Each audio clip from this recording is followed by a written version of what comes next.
boy pe biakin rami velte boy panen za pitian tha soem pe kaun ha se amen boy pusum panak ding cha a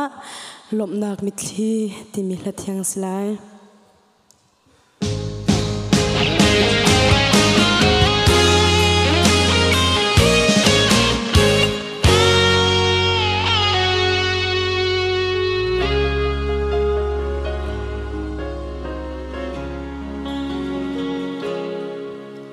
Ka boy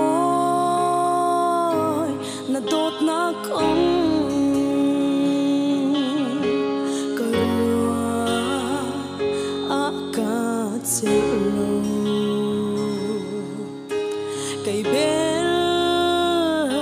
kan do kaulo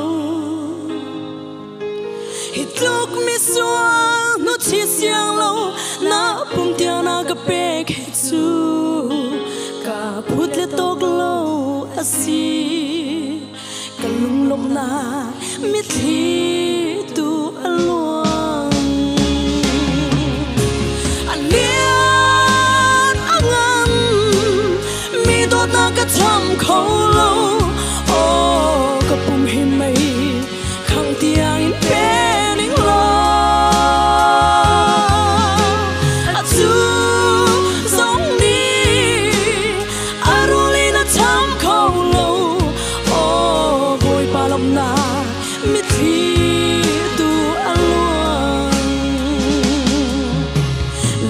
chum ka ang kasi dot na ka chin thiam lo chu cha ka trap dung za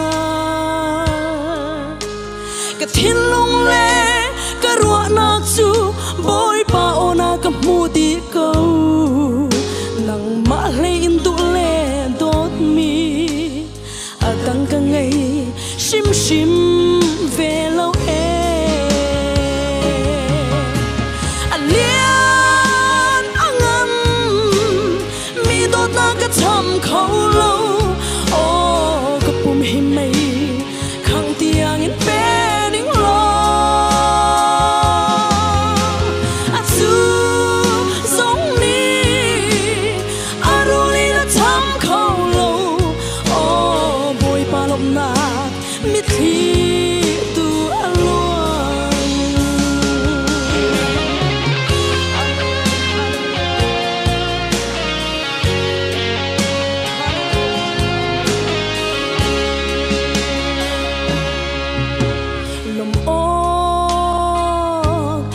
Lag zat in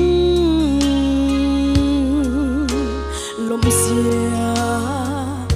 man kan thiam lo pusung in ka ton sing tu no man ni am fa do te chu phil chanan ngai theu to a ka phil khâu lo tu boy pa song ni kan phil khâu ban lai lo alian angan mi do na ka tham khâu lo o ka pum hi mai khang tiang in pe ning lo a chu song ni arule na tham khâu lo mithi tu along hi vo lei minung chu mi tha cha nun an pe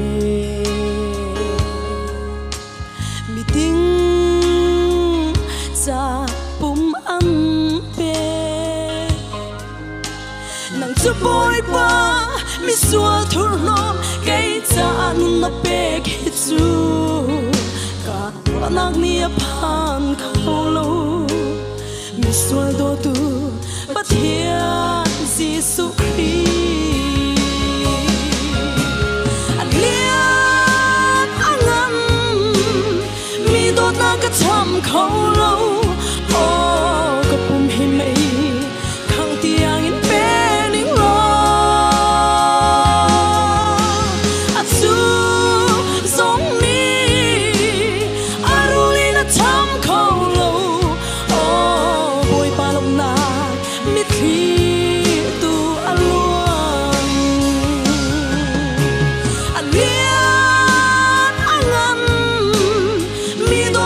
thầm khâu lâu ô cái bùm hi mây khang tiang in bên in lo à chú giống ni aruli na thầm khâu lâu ô bồi ba lòng na mít khi tu aluang bồi ba lòng na mít khi